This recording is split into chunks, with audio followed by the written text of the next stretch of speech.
बाळा, आम्ही तुला एक गोष्ट सांगतो. एक माणूस होता, त्याचे 3 मित्र होते आणि त्या माणसाच्या मृत्यूच्या अखेरच्या समयी ते 3ही मित्र त्याला भेटायला आले.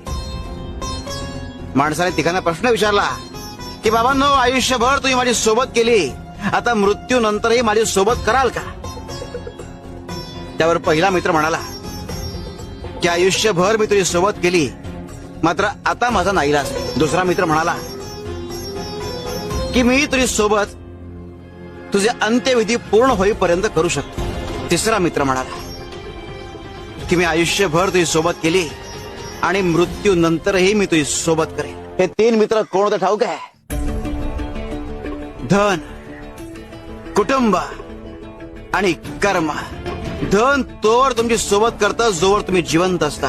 कुटुंब तोवर तुमची सोबत करतं जोवर तुमचे अंत्यविधी पूर्ण होत नाही. मात्र कर्म हे मृत्यूनंतर कायम तुमच्या सोबत असतात. आणि इतकंच काय, तर तुमचा पुढचा जन्म हे तुमच्या कर्मांवर अवलंबून असतो. तेव्हा कायम चांगली कर्म करा आणि स्वप्न अशी पहा ज्यात स्वतःच्या आधी इतरांचा विचार सामावलेला असेल. शिव शंकर शंभा.